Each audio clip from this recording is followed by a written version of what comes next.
All right. Your boy is back. Always right with Reggie Owens, but always wrong with this YouTube ish. Man, what's cracking, folks? I know people been looking for my main channels. Like, man, I was looking for you, man. I can't find your channel. What done happened, man? They done gave your boy the El Buto.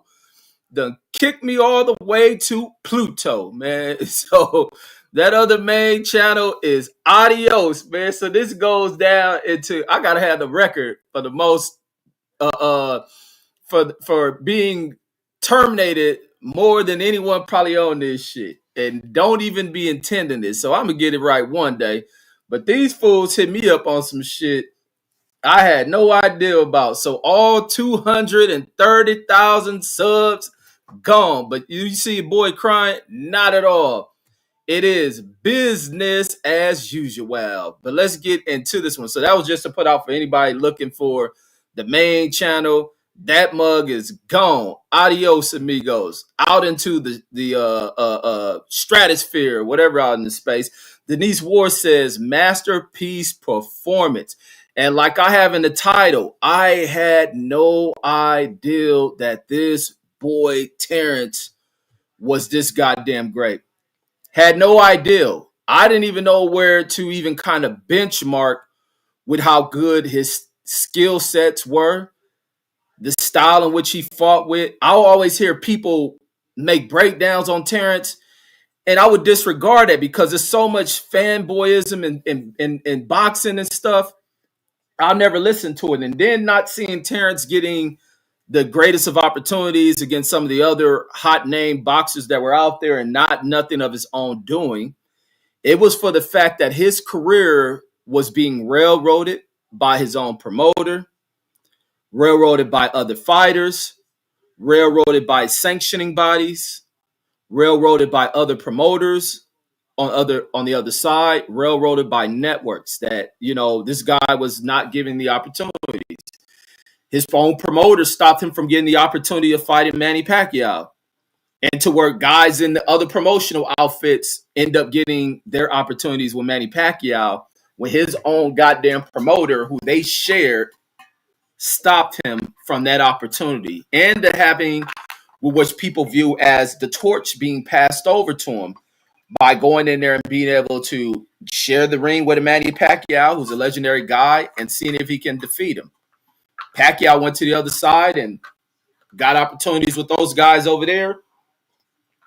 And Terence wasn't getting much of anything, but having to go fight guys with names in other countries who weren't really being seen by an American audience, let alone an international audience. And it was sad. But like I say, I couldn't gauge on how good he was. I knew he was good, and that's why I always caught the fights that he fought in. And but as this guy started to step up and move up, he really started to add in a level of separation that I have not seen in a long time. I hadn't seen that shit. And even when he went in, like I say, the one person who I was hearing really speak highly of Terence Crawford was asking Roy Jones about, because this was years before there was ever a setup. Let me see what year this was. I can only reference this because this is during this is during when Charlo was taking on a fight against. Hold on, give me 1 second. And go figure, it was during the Jamel Charlo fight. And let me see. This is during Jamel Charlo fight with. Hold on, I'm gonna figure this one out real quick, folks. This one, Charles supposed to get his rematch against Tony Harrison. He fought George Cota. That's who it was. He fought George Cota, and this was in June of 2019. It was during that. So this was how many years before he fought Earl? He fought Earl in 20. Wait, I don't see Earl Spence fight on here. Oh wait, no, I'm sorry. I'm looking at the wrong damn fighter. Sorry. So he fought. I'm looking at Jamel Charlo, talking about why I don't see Earl Spence. He fought George Cota in 2019 is when Roy Jones was making this statement. So June of 2019, he was speaking so highly of Terence Crawford, speaking very highly, speaking about what he thought Terence Crawford was going to do to Earl. And I'm like, damn, what the hell is Roy talking about? I'm like, Roy tripping. Like, but I'm like, but then again, I'm like, I can't, question Roy with his boxing knowledge and what he's seen. And a part of me was like, man, it must be them knockouts. I'm like, Roy must be concussed or something. So this was 4 years before he fought Earl Spence. So Roy is saying this in 2019. He fights Earl Spence almost 4 years to the date of that. But this is also after Earl ends up crashing the car. But this is even before. This is in the same year of the car accident. So a few months before he has this car accident, which almost ruined his whole damn life. But Roy was speaking about this, about what Terence is going to do. He's speaking about Terence is going to knock him out. And he was speaking about Earl hasn't fought anybody. He was like, Earl resume doesn't compare to Terence. And I'm like, what the hell? But then it goes back into this thing that where I'm even flawed as an American fight fan. I'm flawed as well, basing that talent was only based on people with names and people who are featured on TV, and using that kind of as the catalyst to how you gauge talent, and basing off of that when these other dudes are viewing it based on what they're seeing in these other fighters. Plus, Roy kind of follows a lot of international talent. He travels abroad. He's a citizen of Russia, all that other stuff. But when his breakdown, a lot of people who was holding cameras, even some people was doing content trying to bash Roy. Matter of fact, that's when people start bringing up, oh, Roy's a drug cheat, and bringing up stupid shit like that when he made those comments that were unfavorable in the potential matchup between Earl and Terence. But even then, I was like, man, I don't see what Roy is saying. But Roy has been, a lot of great fighters have been wrong in their predictions on fights. I just don't see it. I see it as a highly contested fight. I saw them dudes evenly matched. Roy was like, no, it ain't going to be close. He said Terence is this. Terence is that much better. Terence showcased he's better at this. His preparation and what he has been through, the level of experience he has gained is way greater than what Earl is. I'm like, well, but Earl has fought who he fought? He fought Sean Porter. He fought this and that person over there, and he's doing this, Kell Brooks, and blah, blah, blah. And it's like, we ain't seen Terence fight none of these type of people. End up not being the case, man. And this dude went up here and has brought an end to the money man in boxing. The cash cow of boxing is done. That fool is over with. Canelo is adios, amigos. There is no more big fights for Canelo. No more fighters just trying to build their careers over wanting to fight Canelo. Canelo making this cherry pick and has ruined himself. Rather than taking on the Benavidez fight, and rather taking a loss to Benavidez or maybe a victory against Benavidez, I think the damage would have been a little bit more soft in its landing versus this loss to Terence Crawford, which is a hard crash. And when you take a hard crash, being you're soaring through the air and you take a hard crash, that craft usually breaks up and is deemed a total loss. And that's what happened yesterday with this one. And not the fact that he lost like it was an even back and forth fight, not even going off these judges' scorecards, because these judges should be banned from the damn sport, because that wasn't even close of a fight as much as they try to make this fight come close to a draw. But being for the fact that he was not in a tightly contested fight, a fight with ebb and flows and all that other stuff, it wasn't even close. Terence began to separate himself from this dude by like round number 3. He started to really pull away. And even like Bomac was saying, their preparation for Canelo had taken about a half a year. They had been training for about a half a year for this dude, and they were so on point. They knew everything they had to work on. And even Canelo taking the preparation for the fight serious by bringing in Jaron Ennis, who they knew would be a fighter who has movement, who's able to use distance and all these other attributes in the game, except Crawford to come in here and be very physically domineering against Canelo. He was a very domineering dude in that fight. And I couldn't gauge that shit. Like I said, I did not know how great this dude was. I always hear about his strength and shit. I didn't think it would compare to Canelo's strength. But when he went in there, Canelo early in the fight tried to flex his power when he lift Terence up off his feet, and Terence looked light as hell to me. But then when Terence in there was able to, showcase his strength in there, lock Canelo up, turn Canelo at ease, pinned him against the damn ropes. Said, "Oh shit, oh this motherfucker's a strong ass dude." Almost similar to how he showed with Earl in their fight. Is Earl tried to be physical against him? Terence shoves the fuck out of Earl, and Earl moves back several goddamn feet while trying to plant himself into the ground, and this dude is able to easily toss him up off of him. The balance in this dude is incredible, man. But I think he knows that there's probably a limit. He can't go up there and fight no Benavidez as much as the Turkey motherfucker who think he's Caesar of Rome and shit and want to see Coliseum type fights and shit because he ain't got an athlete from his own damn country and wanting to see this guy go up there and fight against a guy who can probably move in the heavyweight division. Like, there's limits to him, but this fool has really displayed what it means to be a pound for pound fighter. He's proven that shit. He's going after these dudes. And man, I wonder what it would have been if he would have faced Jamel. Because you look at the way Jamel fought Canelo and the way he ran from Canelo. God damn. See, that's what I was really basing my assessments off of as well. Because I'm like, Jamel is a serious dude. So then it leads more than what meets the goddamn mind. Like, damn, what it would have been if Jamel would have fought this dude. And then how good are these other guys in this era? That if this is a guy who moves through 135, moved to 140, and had been calling for everybody sat there and avoided him, didn't give him the fights, stating he hadn't done enough. And then when he gets his opportunity against welterweights, he stopped everybody in the fucking division. It's crazy to me. Stopped everybody in the division. Sean Porter, who's probably one of the best welterweights in this era, annihilating Earl Spence, made it look like it was nothing. But also factoring even with Earl with the crash injury and stuff, that even if it wasn't for that crash, I think the result probably would have been the same way. It would have been just what Roy Jones was assessing when he was breaking these two dudes down.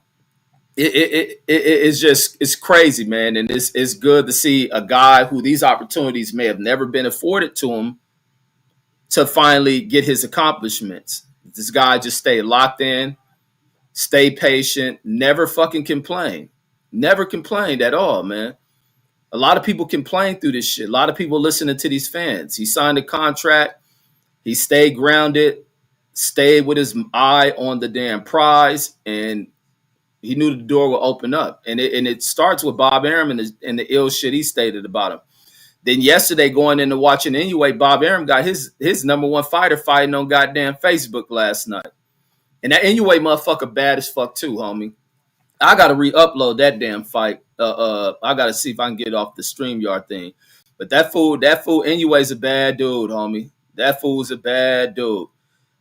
He put a whooping on that dude. I heard everybody speaking that he was this and that kind of fighter. He was this and that good. And that dude put a masterful beat down on him. It wasn't even close. Not even relatively close. But hats off to that dude, man. Hats off to this damn dude, Terence Crawford, man. Hands down, one of the greatest to ever do this crap. It's not even close, man. Hats off to this dude, Terence Crawford, man. I think we've been honored to see a guy like this inside of the ring. And even with, the likes of Floyd Mayweather, who is giving this dude his credit, giving him his due. Giving credit where credit is due. And it's just as simple as that, man. And I don't think we need nothing else from Terence. I don't think there's nothing else for Terence to prove anymore.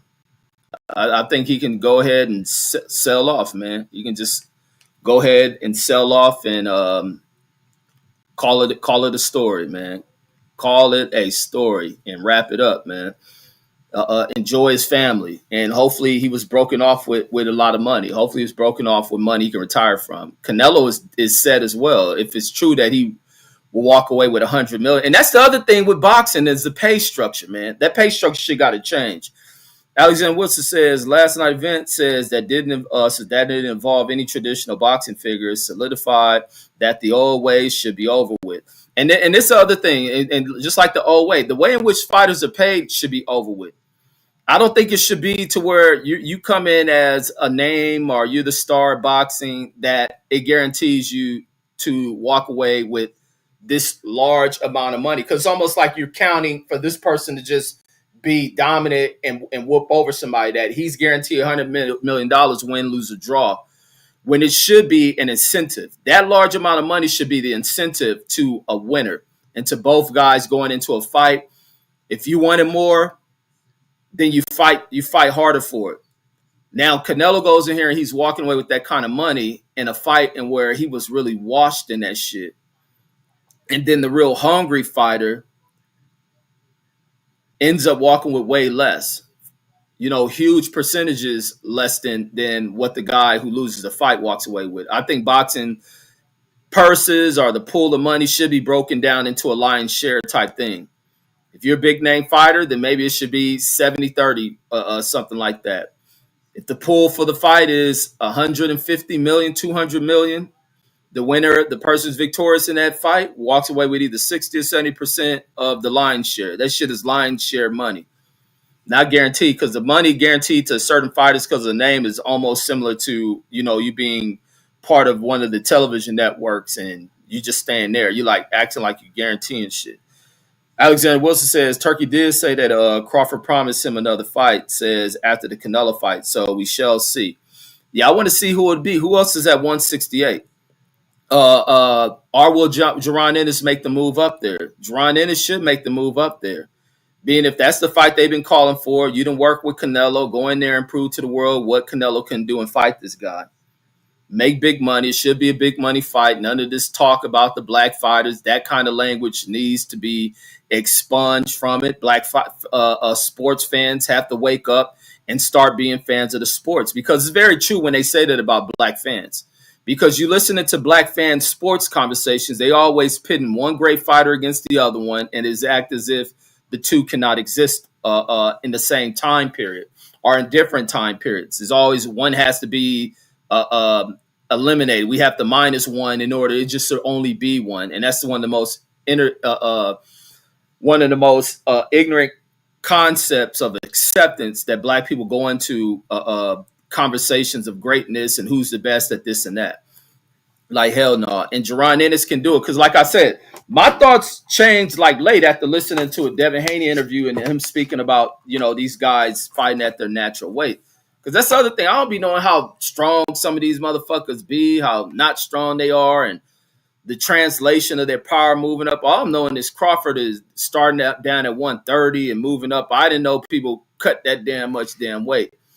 But the dude was very strong, very, very physically strong, because about 2 or 3 times he locked Canelo up and turned him. Even in the clinches, Canelo wasn't strong enough to even dominate him in the clinches. And even in the inside exchanges, Canelo couldn't dominate him on that. He was cracking the fuck out of Canelo. And he was cracking Canelo so much that Canelo began to start doubting himself. Canelo was definitely feeling shit. Canelo would get hit with a punch and be like, Canelo would walk off to the side and start looking out the ring like, shit, I should tag one of y'all and let me be in your seat. You get in this damn ring. Because I'm in here with a different type of motherfucker, man. What the hell is this? I don't want to be a fighter now, man. That shit was crazy watching that. It was crazy watching that. Cloud with TJ says if Crawford beat Boots, says he's top two of all time. Says I don't care what people say. It don't matter where the numbers are all time. All time is all time, and that's just greatness and dopeness. He's definitely up there with the Floyds. He's definitely up there with the Alis. He's definitely up there with the Lennox Lewises. And that was dope seeing the greatest fighter, in my opinion, Lennox Lewis, chilling with Hakeem Rockman. Because the other day on my Instagram, I posted up one of the most hurtful things I ever watched in boxing was Lennox Lewis getting knocked out by Hakeem Rockman. Now I remember that night vividly, man, because I was going to then what year was that? Was I still in the Army or was I back? Because I know I was getting ready for the club. Hold on, let me go back here. Let me go back to Lennox Lewis. Yeah, I think I was in the Army and shit. This had to be in 2000 or some shit. Oh, let me see this one. No Man Test, Lennox Lewis. Let's go. Let me see. What year? That had to be 2000, 2001, something like that. It had to be like 2001. Let me see. 2001, yep. And we was getting ready. That's what it was. We getting ready to go to the damn club. That's why he was doing that Ocean's 11 shit. Doing the Ocean's 11 shit. Yeah, this is before September 11th. And so we getting ready to go to the club and all that, man. I'm ready to go out there, man. I'm like, I'm about to crack me something, man. I was like, but before I go anywhere, I'm about to watch this Lennox Lewis fight. Man, I watched that motherfucker. That motherfucker cracked my boy. That nigga dropped, man. I'm like, think he gonna get up. Over with, man. I was hurt. I think I canceled going to the clubs. We always go to the clubs, man. Me and my brothers. I was like, man, I wasn't even feeling that shit. I did not go, man. That shit like broke my heart, man. I there shed a tear over that shit, man. It's like, what the hell just happened? Lennox wasted no time in that rematch, and then to see that those two been in the ring twice, even they heated rivalries going at each other in the build-up for the rematch, and to see those two kicking it like true G's, man. I mean, that shit was dope seeing those two at the fight yesterday. And the fact that Lennox Lewis is boxing gold. And he says 2005, I think. No, that was 2001. Says you left the Army before 9/11. No, I was in there during 9/11. I got in 2002. I was in the Army. That's why when I did that thing speaking about 9/11 the other day, I was talking about when I was in there, I was in the Army during 9/11. And like I said, I didn't know 9/11 even happened. I just knew something was different. It was different than our other formations. It was different because I'm always watching shit. I watch my surroundings and I'll peep the demeanor of people, peep the expressions, because I always be thinking like I gotta be on some passenger 57 shit in case I be on some hero shit or get knocked out trying to be watching some old person that lost their damn brain. And I'm always thinking and back in that mindset of thinking of always waiting for when the Civil War pop off. So I'm always in that type of mindset. And so I'm like looking at people like, because with especially European Americans, they always thinking their little bitterness and hatred and always want to kick off shit they ain't gonna kick off. I don't know if it's due to drinking too much Budweiser, Coors Lights, cocaine, meth, or fentanyl, whatever the hell they on, that drives this craze in their mindset of always wanting to try to do sneak attack shit or destructive bullshit until they get their asses handed to them.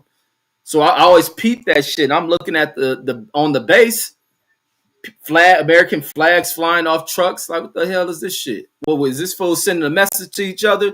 So now I'm like, I need to be on alert. Damn near to the point where I have a shank on me. Probably gonna end up shanking somebody in that motherfucker. Because I'm like, what type of time we on? And so then I'm looking at that truck in the yard with the gut truck. He blasting the radio, and then the homie coming up to me like, "Hey, I think something popping." He was like, cause this homie from 6, he'd be like, on 6-0, cuz man, he's like, I was in a mess hall, and I'm thinking I'm watching a movie. And he's like, I never seen this movie because he's seeing the World Trade Center with fire coming out, and then he realizing it's the news and shit. And then he said, while he's sitting there watching that shit, everybody glued to the TV, another plane come in. I'm like, wait, what the hell are you talking about? Then I walk over to that gut truck because I'm like, I'm tripping because I don't buy nothing off that gut truck shit. And I'm looking like, because I'm in the Army, I'm always broke as shit, so I ain't have money for that shit. So I walk over there like, I'm like tripping, like they ain't gonna say nothing to this fool playing this loud ass talk radio off the radio, doors open, blaring. I'm like, damn, ain't nobody gonna tell him to turn this shit down. And then I hear them talking about the both towers gone. And I'm like, both towers? What the hell are you talking about? Both towers? Because now I'm like, I know it gotta be it got to be something going on. No, matter of fact, it was a gut truck shit I heard earlier when the tower was gone. Then that's when the homie from 60 telling me where he thought he was watching a movie, and then speaking about when he seen the plane. So then explain to me hearing the radio say that shit. But I couldn't even imagine about seeing the tower. I don't see the towers fall. Damn, when did I see a TV? I don't think I knew the towers fell till like later in the damn day, like at night or some shit. Cause we couldn't even go back to our barracks. They had us in there. Like I say, as soon as that shit happened, base lockdown, military base lockdown, we going into combat. My unit already on deployable status, so we already in like a combat ready type mode. We doing updates on shot records, get your wheels together. We doing inspections on equipment, tanks geared up in case we got to railhead the motherfuckers to get transported. We thinking it's kicking off. So that was, yeah, I've been out for, I just passed 23 years. I've been out for 23 years. Alexander Wilson says Liz Lewis is out of shape in the first fight. Yeah, they talking about all that. He underestimated Rockman, I believe. I don't want to make the excuses for him, but a lot of people are blaming him shooting that film, that Ocean's 11 or Ocean's 12, one of them. And then Cloud with TJ says, good thing you did leave before 2003. Says you probably wouldn't be here today, and that's a fact. And that's why I always talk when I talk my military story about the shit when I was going, because when I got recruited, I didn't go to a military recruitment office joint. I didn't know what I was going to do at the high school, and I thank God for that recruiter coming there, because now it gives me kind of the platform and stage to start kind of taking life in the direction, because a lot of my friends who didn't go off to military and college, even the ones who went to college, all of them end up getting kicked out their colleges and then going off to prison. Almost everybody who I grew up with start getting records and shit. The majority of them start going to prison. A bunch of them start getting killed. So it was a blessing that fool came around there. Like, I remember everything vividly. Also remember almost getting killed my goddamn self like 10 days before even leaving. But before even all that shit kick off, that recruiter coming by, I remember the homie's sister coming by like, hey, Reggie, it's some army guy keep coming to your house. I'm like, what? For real? And so I never seen this fool, but I seen that same recruit when he later became my recruiter, sitting out in front of Washington High School after school get out and talking to people. And I'm not knowing he'd be the one looking for me and shit. So when I finally come on my block, I'm walking home from school, and it's coming towards the end of the school year, graduation, all this shit coming up. I turn down my block and I'm walking towards the house. I see that fool walk out the damn gate in his army uniform. And I'm like, because my mind, I'm thinking, because I always hear the old Vietnam people talk about drafts and shit. I'm like, oh shit, they trying to draft me. So I didn't walk towards the house. The homie up the block, he at home and shit. And so I'm talking to that fool. And so when the recruiter coming up, he ended up, no, this might have been summer school I was going to. That's probably why that fool was, was this regular school? I can't remember this shit. But no, it was regular school. So that's why, because the summer I worked that job before, that summer job before I went to the Army. So it is regular school, but it's coming towards the end of the school year. So when I'm walking down the block, I see that fool, the homie at home. I'm standing in front of his house, like I'm going to just shoot the breeze with him. Let this recruiter fool leave from in front of the house and just go on where he going. And then so we had Dinker, a bunch of people walking the damn Dinker, and they see me and him out there talking. So other people we know come over there, and then now it's a group of us in front of his house talking.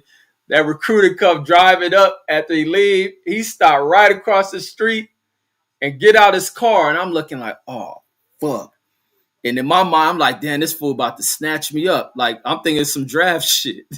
Like, that fool get to talking to us. People want to ask him about guns and shit. And looking back on that, the questions asked about guns is niggas ain't doing it but asking about guns to use it on other people that they view as they damn ops and enemies and shit. So then the fool's in there talk. We having a cool conversation. I'm thinking like, oh, this fool ain't gonna, he ain't saying nothing about me. So he talking, man, this is about 20 minutes or something to go by. Then they looked down at the paper. He said, do y'all know Reginald Owens?" And I ain't saying shit. And the niggas look over at me. I said, "Man, yeah, that's me." I said, "Man," I said, "What's up?" And then he get to talking about what I'm doing at the high school, this and that. And I'm thinking like, damn, this ain't the draft. Like, what is it? And I'm like, man, I don't know. And to be honest, that's first time that thought come to my head. I'm 17. So it's like, damn, what the fuck am I gonna do? I'm like, shit. I'm like, moms ain't gonna be cool with a nigga just sitting in around the house and not doing shit. And I don't want to be around the house not doing nothing. I never had any thoughts of college. Didn't even know the process for college. None of that shit. Mind, the nigga who was into learning all that shit didn't even know the process to college. And then we got a junior college right in the damn neighborhood that nobody in my neighborhood really went to. Most people went to the junior high Southwest College were females. Mainly females went to Southwest College. That's why dudes would go to Southwest College to go crack a bad chick, because you had a lot of chicks taking life a little bit more serious than dudes and shit. And I think this is why you see in today's, when you look at the racial studies on demographics and economics, you see that women have started to get a little ahead of dudes. So I didn't even have a thought of going to that shit, and or even where to work, where to go get a job outside of getting some fast food shit around the neighborhood. So it was good that that food came down there, and that I eventually ended up joining that shit. But even before I joined, even left to go to the military, I almost get my ass killed, almost get gunned down. Oh, and this is the other ironic. It was just so much irony to my time leaving that shit. Was even before I left and almost getting killed in a drive-by, I almost died in the driveway. I tell the story about what changed me from everybody I grew up with, watching my neighbor get killed as a kid. I almost get killed in front of the house that he lived in the driveway that his mother was standing in, as well as she watched him get killed. And that was like the irony of all this shit. The irony of my fucking life, that it would end in the driveway of the dude that I watched get killed. And lucky I'm breaking, hit that wall, don't get hit. My neighbor who was living in their house, who moved in after his mom left, he ended up getting shot. But he kept thanking me for saving his life, because I kept telling his ass. I even grabbed him and pulled him when I knew these niggas was coming over there to shoot, because they came by there.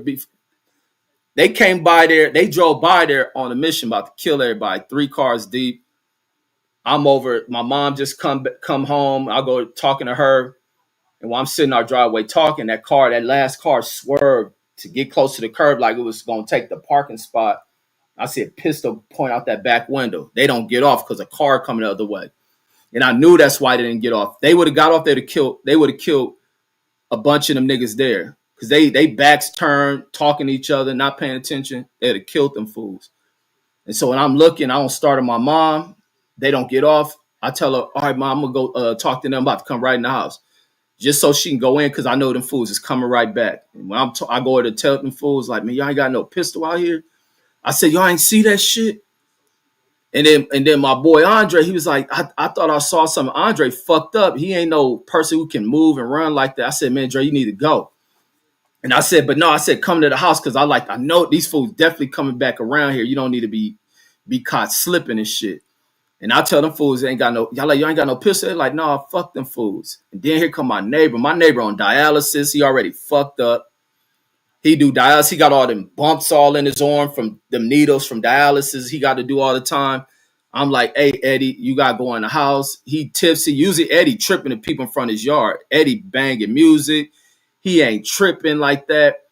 He come out and he's like, oh, no. And they like, hey, OG, man, I'm enjoying. He trying to start small talk, really kind of break the ice with Eddie, so he ain't out there tripping and shit. And he, oh, thanks, whoop, whoop. And then he's like, I'm like, Eddie, you got to go in the house. And said something about to happen. In mind, this is the same shit, the warning that the cats in my neighborhood gave us when they had a Juneteenth celebration in like 92 is the year of the riots. In 92 at fucking Jesse Owens, and some shit was about to go down. They kicked us out the park, and we leaving, they going up. So it was like some shit like that. I tell Eddie, I said, hey, no, you got to go in the house. Something about to happen. He's like, oh, I'm gonna go get the trash. And I was like trying to warn him and not start him, like, but Eddie, no, he drunk and shit, like tipsy. I like, hey, you gotta go in the house. Like something about to happen. And he's still, I'm gonna bring the trash. I said, Eddie, I'm gonna bring the trash in for you. He's still walking. Man, I see them cars, like, lucky I see the car, recognize all three of them. If I wouldn't have been out there, them fools would have never recognized them cars, and they would have killed all. It was like 5 of us out there. They would have killed all 4 of them niggas. Yeah, I think it was 5 of us with myself, but with me not being there, they would have killed all 4 of them cats or wounded them. And so when I see the cars, I said, there they go. And I pulled Eddie to run. This nigga Andre collapsed because, like I say, Andre fucked up because he got shot years ago. He had another incident getting his teeth knocked out playing baseball, so he started having these seizures and shit. From one or two, either that baseball event or being shot, but he be passing out. So when they getting off, I grab Eddie like, let's go. Them car all you hear as soon as they see us breaking, skirt, boom, boom, boom, boom, boom. Them niggas get off on. I don't know how they don't. Man, I don't know how that I don't know how I ain't end up shot. I don't know how that nigga Andre, because Andre passed out on the curb. That nigga so close to the street, gone. He like out. I'm thinking Andre done got killed. So when I'm breaking and while I'm running, my mind go right into that day I watched my neighbor get killed. And my mind, you know how they talking about life rush ahead of you? In my mind, life just flashing as I'm running. And I pause like, fuck. Am I gonna run down this way? I don't want to run and cut this way because only way I can go and run into a bullet. But I'll just keep running. I hop on top of one of his cars because his driveway here, my wall over here. And I jump on this wall and I'm about to hop over my wall. And by the time when I look back, I see this nigga Andre on the fucking ground. That nigga just laying there. And I'm like, oh, fuck. They done killed this nigga. So I get down off that car. I go walking back towards to check on Andre and shit. And all I hear is a boom. They just crashed that fucking last car they went in, the car they was shooting out of. And so when they crashed, I hear loud boom, like, what the fuck was that? And then I see 2 niggas, and it ended up being the 2 other dudes who's out there. Was they come running the way I'm going. I'm thinking it's the fools coming to lay the rest of us out. I hop on this car and jump on my wall. I hit the ground. We had these dogs too. I'm thinking they about to attack me because they seen some people, like, see someone jump in the yard. I run into the damn back door, go in the house, and I'm like looking through the window, and I'm like, Mom, go back. I said, and then she up there wondered like what happened, and I was like, I said, I'll tell you when I get back. So I'm like waiting for these fools to leave. I'll go out the front door. I'm looking through the front door. I see them fools. Them fools still ain't left. They crashed that car. They jump into a van that was with them and they skirt out. And when I go out there, this nigga Andre still laid out on the ground. And I'm going to check on I'm looking for the worst. This nigga Andre ain't got nothing wrong when he passed out from one of them seizures he be having. He passed the fuck out and didn't get touched. My neighbor on the porch, nigga holding his leg, that fool they done shot him through the leg. He the only one they hit. Out of all them fucking bullets, he the only one they hit. And I was like, man, I was blessed that day. So it's like to leave that LA environment, especially around that time. But even while I was on the army, my brother started going to jail. He started fucking up a bunch of other homies going to prison. And was anybody get killed? Nobody got killed. When I got out and got back is where a lot of cats my age start getting killed. And it was just like, damn. I never expected that for any of us and shit. And they were getting killed with cats we grew up with. LA's a cold environment. It's a real cold environment. It's why LA cats is different than any motherfuckers in this country. I really say that shit because it's really true. LA cats are really different than everybody in this country. South Central LA. Cloud with TJ says, good thing you did. Oh, yeah. There's no doubt. I got stories on that shit. And then and the Picasso says, what up, bruh? Says, what it do, everybody? Says, I think 9/11 is Reggie's first love. Yeah, I really be locked into that 9/11 shit. That 9/11 shit really piques my intrigue and interest and study on that shit. And I don't buy into no conspiracies on 9/11. Says, how y'all doing? Says, who's still crying from last night? I feel great. Says, like when Floyd was fighting. Yeah, no, that fool Terence is bad. But it's the other thing with Terence is, man, with how much they took away that he could have done. They took so much away from that dude that he could have really done. Alexander Wilson says they ended the draft in 75. I didn't know none of that shit. I just knew what a draft was. I thought fool was there to draft my black ass. Cloud with TJ, the Picasso says, do you ever take a break? Says, from watching Red. Says, you never miss a live from Reg, I bet. And then Mark Sumner says, good for you. Says, you did good. Absolutely. Look, see, because look, usually Mark Summers over here trying to say, oh, why are you talking about white people and you're so much this and that? And then but Mark Summers don't believe that shit. I just say shit he ain't accustomed to hearing. Clyde with TJ said, damn, Picasso says, I was playing with those plastic green army figurines. Says my stepdad took me to the armory with him. Says, and at 15, says I just needed a job. Says some of the best growing up I had. Says hanging with wild ass grown folks, man. Yeah, having a job is some of the best shit. My first job is the army, and I think it was one of the greatest experiences I had was coming to age with people older than me, people my age, and just growing and shit. But the only thing that hamper that shit is what hampers a lot of things in American society is dealing with bigots. It's the only thing fucked off my military experience. And then when you come to civilian world, you deal with the same shit, which is rooted into the foundation in this motherfucker. And it's so dumb to me to see black folks who don't figure that shit out then cry decades later because they're too dumb to think about shit, and then be in support of a clown like Donald Trump, and then for him to slap you in the face with the shit that he's on.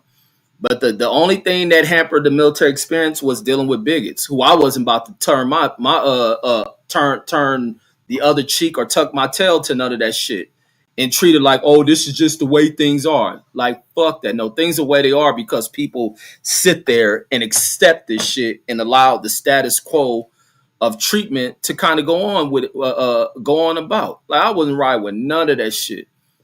Like I said, they could have kicked me out all that shit. But the only thing I always thought about is like, damn, I didn't want mom tripping, or how would she react to it? My mom's always played a part in my decision making and why I didn't follow people, because I didn't want to get caught up in doing bad shit. I didn't never want to get caught in bad shit or disappointing her, like, at all. I used to never even didn't fuck around and act a fool in school. I used to never want to get phone call. First time I ever get a phone call was when my little brother crazy ass started going to school with me and punching on somebody. And then, did I get suspended? I don't think I got. Did I get suspended?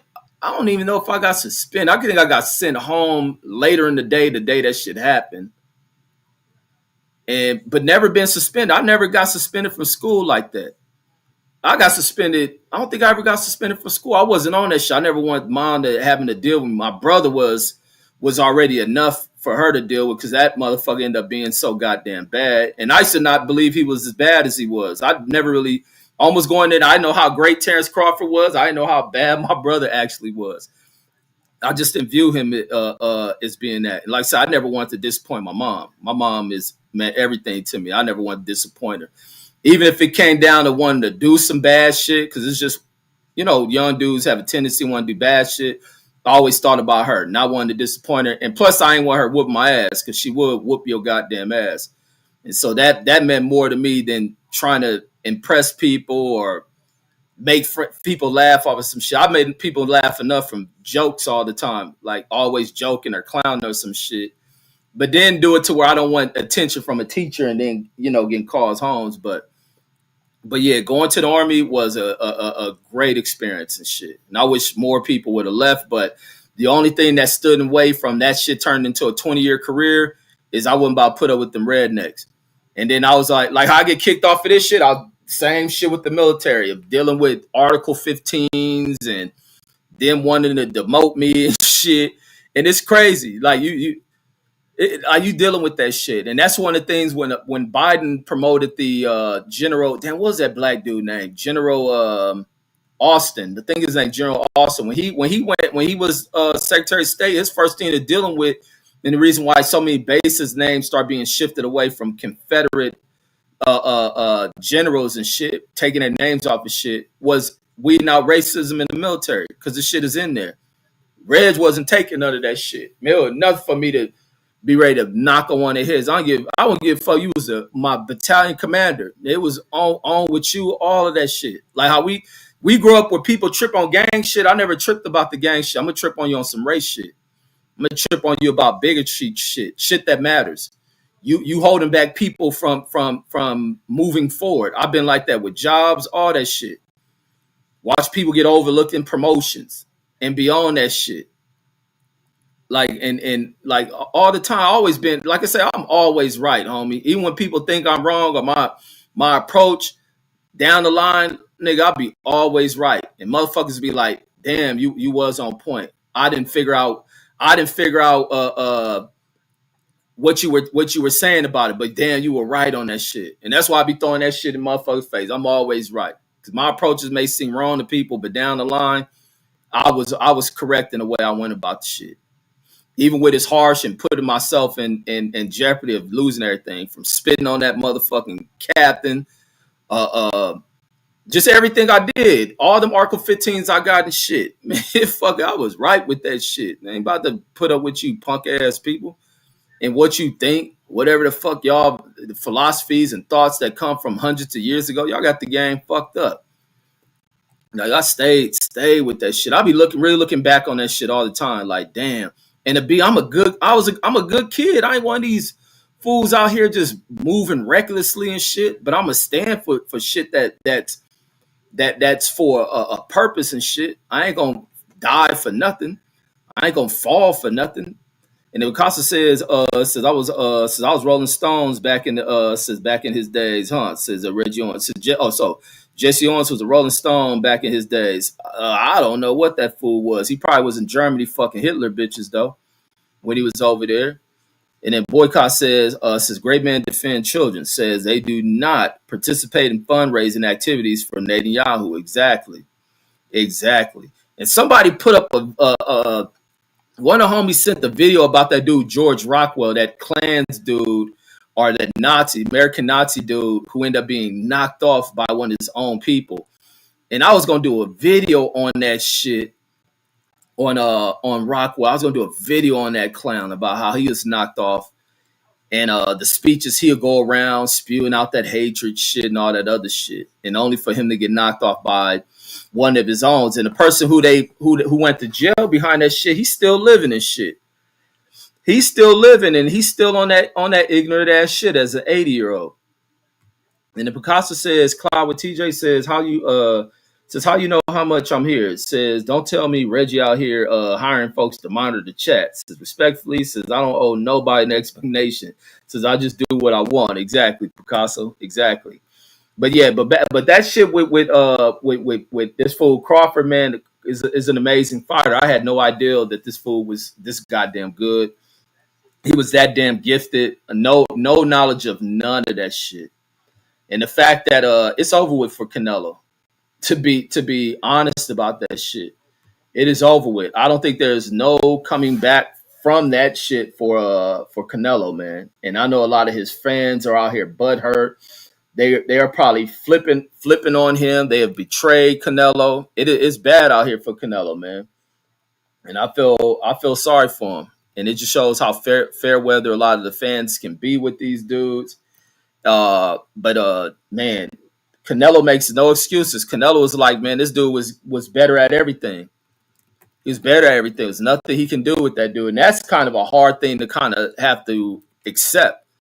Is the fact that you're in there with somebody and you're a great fighter yourself and there's nothing you can do with them. That's a hard pill to have to damn swallow, man.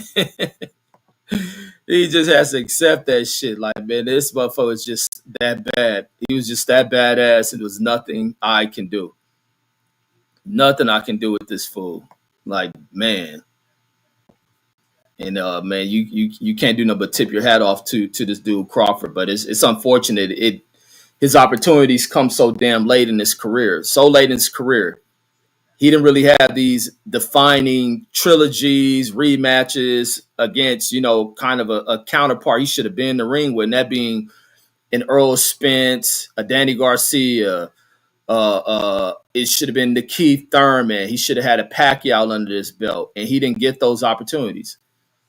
He didn't get those opportunities until late, and that shit is so unfortunate. He didn't get the blaze of trail like the rest of the legendary fighters in here, but he's done his thing. Done his thing, man, and has made easy work of that shit. Even his most contested battles weren't really that highly contested of battles, except the people can go back to the Gamboa fight when he was hurt, and we see the way that fight ended. And the Picasso says, Lennox Lewis says, didn't accept failure. No, not at all. Man, that's why Lennox is, man, one of the best to me. But it was crazy how I became a Lennox fan. It was Deuce Time's uncle come to the house because he used to always bet. And he was like, man, is that fight on? I'm like what fight? He said, man, he was trying to figure his name. He said, man, it's the dude who can fight. He can fight both ways. He can switch. Because Lennox would at times would fight southpaw and shit. He's like, man, it's the dude out the Olympics. He's like the dude out the Olympics, beat Riddick Bowe. And I'm like, at that time, I'm like, I don't know who the hell Riddick Bowe in them is. Because he'd be over there. He'd come by the house looking who won the hockey game and all this shit because he'd be betting this shit. And then so I'm like, I don't know. So then when I see him, that's when Lennox was rocking the flat top and shit. And when I see him fighting, I'm like, man, this dude bad than a motherfucker, man. And from there, I'll always follow Lennox Lewis and then find out people, not that many people in this country liked him because he was from over there and shit, from over in the UK. That fool was always badass to me, man. He's always badass to me. And just stay on. Even when I remember watching the Oliver McCall fight, that was early, like right when I start watching this dude and then see him get knocked out, feeling sad about that shit. I thought, what's the name? I thought that referee cheated him. I thought he could have let him get up and shit. But dude is just bad, man. And he's defeated everybody he's ever been in the ring with. If you beat him, he come back to beat you. I just wish Oliver McCall wasn't on, losing his mind in the ring, and they could have got really a fight that he could have celebrated winning that rematch. But it is what it is. Even when Oliver McCall threw the punch that dropped Lennox, he threw that shit on some chicken shit. He looked scared, even trying to throw the punch. Eyes closed shut, and then just fired off a shot. Lennox gets caught with throwing the wrong punch. Not really always staying off the jab, things like that. Once he developed off of utilizing his height and all that shit, and it's crazy that Oliver McCall's coach, who was coaching when he defeated Lennox, ends up being Lennox's trainer. That's the ironic shit of that shit. Is that the coach who was in the ring when you suffer your first loss to his fighter, he jumps sides. He's like, man, F this fool, Oliver McCall. This fool that lost his mind. This fool crazy as hell. I'm going to train you, man, because I believe in you. You're a great damn fighter. This is how we're going to defeat this dude. 6'5", you're going to utilize his jab. Stay up off of these fools. Use your strengths and just beat on these dudes. Then he start putting that weight on. That fool. No stopping that fool. Let me see what this Panthers game. I see Deuce Time sorry ass Cowboys went to overtime today. See, they had to go all the way to overtime to get a win. Then I see sorry ass what's that quarterback with the Steelers, even the ones with the Browns where the Shador at, his sorry ass I see got put on the bench. Joey Flacco and Ryan. Damn, what's that fool name? See, I don't even like these quarterbacks. I can't even think of this dude's name. He's going to be Hall of Famer. What's the quarterback with the Steelers? Aaron Rodgers, sorry ass. Yeah, Aaron Rodgers, sorry ass. Yeah, weak ass chump. They brought that fool over there for nothing. And let me see, what's this one going? And I'm about to get off here. But yeah, folks, so this is going to be the new channel and shit. I'm going to remove some of them live music shows. So I'll bring this channel to trying to monetize in this one unless they take this one as well. But yeah, they took my shit down. And look, this is the cold part about them terminating that channel. I had no strikes on that mug. So I'm gonna see if the appeal works. They took that channel down because it said it was linked. I don't know how the hell if I did link that shit to my reading channel that they gave just multiple strikes on that mug. And said, sorry, black ass, we taking that one too. I'm like, oh, god damn. God damn, motherfuckers. So I'm gonna be rocking with this one, man. This is the one we gonna build up. So I'm gonna get all I need is the channel hours. I'll fuck around, monetize this one. The other one couldn't be monetized. So here we are. This is where we're gonna be at. And I may do the other channel I got and turn that into the music channel show. Where we do the West Coast Wednesday, all that shit. Auntie Jones said, make sure that one ain't linked to this one. He says a lot of people, Doug Crawford says, throughout his career, says unfortunately his first big fight wasn't until Spence. And that's the other thing. That's why I say I didn't know how great this fool was. All I ride off of what Roy Jones said when I talked to him and then listening to other people's on YouTube who I don't know. I don't go off of their opinions because I'm like, over the years of watch so many people on the internet and how fanboy they out. I know they kiss ass of fighters. So I'm like, their assessments ain't like an assessment of breaking down how good a person is. I'm like, I don't rock with that shit. This nigga bad. It's a thing of seeing this dude's work inside the ring, seeing his work. The first time I really start looking at Crawford is being like, oh, this dude is badass, is when he went there against Sean Porter. Him in that ring against Sean Porter. And when he began to see it, because he said he never won the fight, said Nonito Donaire says didn't expect failure, says another one of my favorites, or didn't accept failure. And he says we won. But so this other thing with Crawford, where he didn't really want to turn it up against his friend Sean Porter, who he didn't even want to fight. Sean Porter took the damn fight. And Terence is kind of mad, like, man, what the fuck are you doing? Like, I'm your friend. I don't want to fucking fight you. And Sean Porter the other day, I was listening to an interview talking about when he first started seeing Terence in the amateurs. And he was like at the Nationals and shit. He was like, damn, I'm glad that motherfucker is down in those divisions and I'm way up here. Because he was back then, he was like, Terence was just a very fast fighter. Like you couldn't hit him. And he was like, he knew he was going to become a problem. He knew Terence was going to be a problem. But then he didn't even, but going in the Sean Porter fight, when I really first started seeing him, all the other fights Terence had, I really didn't know. I wasn't going to put him in no Mayweather category, none of that shit. He went in the Sean Porter fight, and I'm like, oh, look, he's struggling against Sean. Not knowing he ain't wanting to turn it up on Sean. He just thought he'd bing, bing, bing, stay ahead in the fight. Somebody, I think Bo Macker said something like, hey, what are you doing, man? You're losing. You're down on the cards. Terence is like, what? Huh?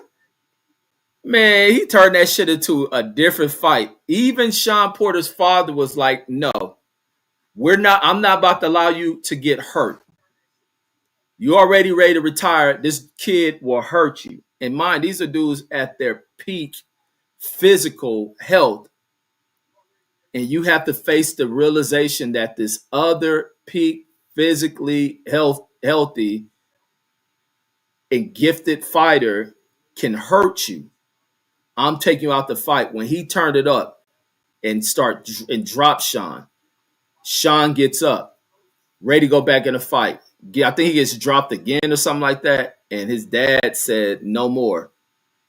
It's over with. Then seeing him going there against Earl and just make it look so easy. When it came down to when the level of competition rose up, finally seeing like, oh damn, this dude done went up here. He get Earl, he done went up here. It's like, oh shit, this motherfucker is that dude. But the thing he'll go to Canelo at 168, said, nah, fuck no. Canelo about to knock Bud out. Like, man, why is Bud doing that shit? Said he gifted, but thinking he's smart. Like I said, I don't know the strength of this dude. That fool went in there and made Canelo look like he ain't shit. And hurting the panties off of the damn idiotic fans that he has over there. Them fools are so damn hurt over watching that fight last night. So damn hurt. Says that so that was teams Crawford fought. Says, but it worked for him to stay in the light divisions until he sharpened up his skills.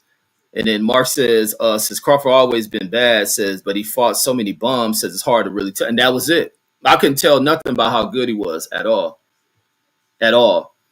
Picasso says, but in my opinion, says like a cat. Says, look at the angles he throws punches that you can't feint away from. Says he's like Catman. And see, that's what somebody was asking me the other day. It was a female I was talking with because she was talking about animals, and I was telling her, I was like, I like cats and shit.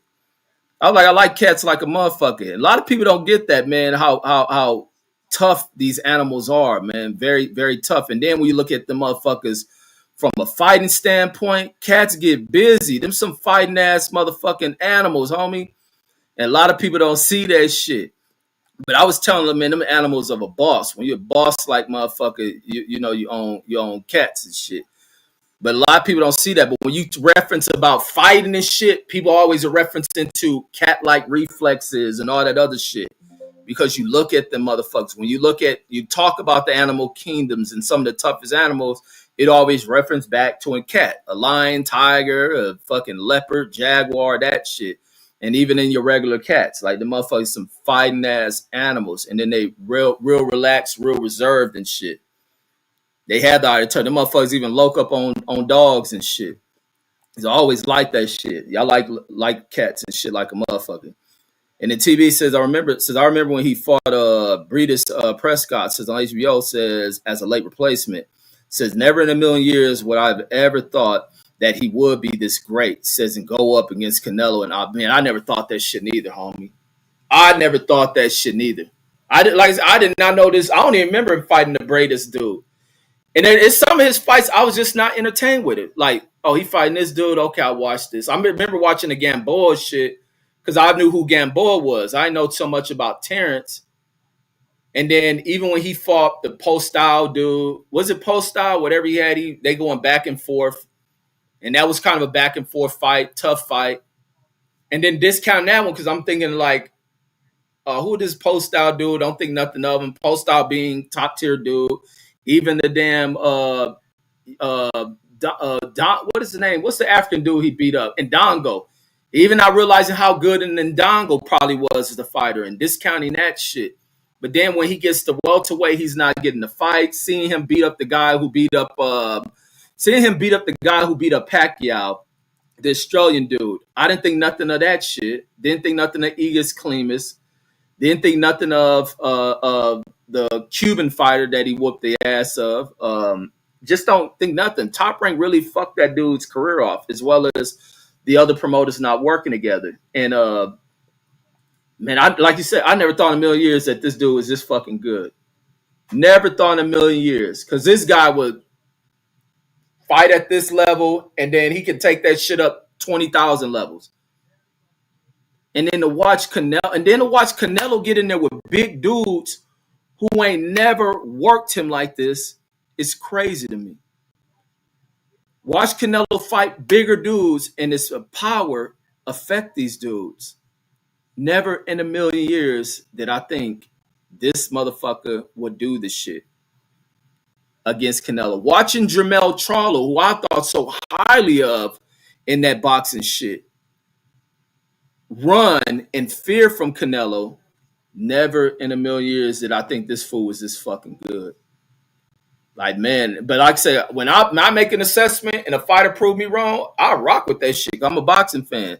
I ain't about to make excuses. Well, see, I didn't view it like this, and nigga, I'm wrong as shit. Mark Summers says cats are tough, says, and they'll keep mice away. Yeah, I like cats. I like cats like a motherfuckers. Says cats seek out snakes, says, and from a research point, says they're just faster. Them some badass animals. You just watch cats and observe the motherfuckers, man. And the motherfuckers is called. Them bitches got claws and shit. Them motherfuckers just killing machines. Really, what they are. They just killing machines who ain't got to be on that shit. Them motherfuckers be all nice and be all nice in the house. People fall in love with the motherfuckers. They get out the house. Them motherfuckers turn the motherfucking a straight psychopaths and shit. Bitches claws and shit, gut and shit. Niggas be down stalking birds. Got like them motherfuckers is some two-faced motherfuckers, man. My baby would never do that. They got there and slaughtered every animal in the neighborhood and shit. Velocity Cuss says, I had no idea says how great he was. Says, what the fuck? Says that's like watching MJ says winning his 5th chip and saying, I don't know how Jordan was. I don't know how Jordan was that good. No, that's ass backwards as fuck. Velocity Cuts. For one thing, you don't know it in boxing. For one thing, you know how great Jordan is because Jordan's on the schedule, having to play every damn team in the NBA, and therefore he showcases his skills against the talent that is there with him in the present. In boxing, that's not the fucking case. So therefore, as much as you want to make your comment make sense, it just doesn't make sense, bro. Because you're talking about a trash era of boxing where fighters can do all this board moving and avoiding competition that you'll watch and know that Michael Jordan is Michael Jordan. It ain't the same. Not at all. Even when I didn't like Floyd at the time period where I knew Floyd was great. I knew Floyd was a dope and great fighter because Floyd was fighting everybody. It wasn't a bunch of ducking. And you seen what Floyd was able to do against guys. You knew what Pacquiao was able to do with guys. The Mexican fighters are doing with guys. This era, these fools are avoiding motherfuckers, talking about how much a person's not a draw. Promoters who and it's funny to see these motherfuckers ain't here talking about fights ain't ready. They need to marinate because they thought the thing of making Pacquiao and Floyd and them fight delayed. They thought that was the formula to boxing success because you had a lot of uneducated people even within boxing because they let the money shit go to their fucking head. They thought because they waited all those years and that fight grossing the amount of money it grossed, that was the formula. Fights had to fucking wait to become big. That's what fucked things up, and that was far from fucking true. So yeah, for not recognizing Bud was great is the comparisons to Michael Jordan. I'm sorry, you failed flat on that, bro. Ain't even close. Lysica says, hey, Earl says, tell these Bud buddies what you gonna do to them. Yeah, homie. I'm gonna upload that shit on here. Picasso says Horn is says Australia. Lysica says, they fighting at 168. Says over for Crawford, homie. You damn right I said that shit. You goddamn right. And you can't use my quotes against me, fool. Nigga, I'm highlighting that shit. TB says Canelo even said that he couldn't do nothing with Bud's style. Yeah. Canelo said that shit. Said I couldn't do nothing. He said I couldn't do nothing, man. This guy was great. He was great. Like, man, he's like, I don't know what the fuck. I want to hear Canelo be like, man, yeah, this fool was hurting me, all type of shit. He said I was getting hurt and all that shit. He breaking my head in. He bashing my head in. Man, that shit was cold. Velocity Cuss says Crawford greater than Floyd. Nah, why you gotta be greater than them? They both great. They'll never fight each other. They're both great. And to be honest, Bud idolizes Floyd. They're both greats, bro. But once again, you're doing the ignorant Negro shit, and it's a common thing. We'll always hold the Negro race back. Comments like yours, Velocity Cuts, but you're not conscious enough to even recognize that shit. But if I was a white dude, I'll use that shit against you. Oh, too bad they do use that against you. That level of thinking. Picasso says Canelo was the type I didn't care for in boxing. Says because they just get so far with power. Says but when real boxing technique versus power meets up, says this technique 90% dominates power. But Crawford was even using power to dominate Canelo. He used so much shit on fucking Canelo to dominate every aspect of that fight, even power. Lysica says boxing Mount Rushmore says Sugar Ray Robinson, Cassius Clay, Crawford, Jake Paul, Floyd, Lennox Lewis. Says TV says RP Ricky Hatton as well. Yes, indeed, RP to him. And I did a video yesterday. I probably need to upload it on here. But folks, that's all I got. I'm out of here. Peace. Or did I delete that shit? I'm out of here, folks. Peace.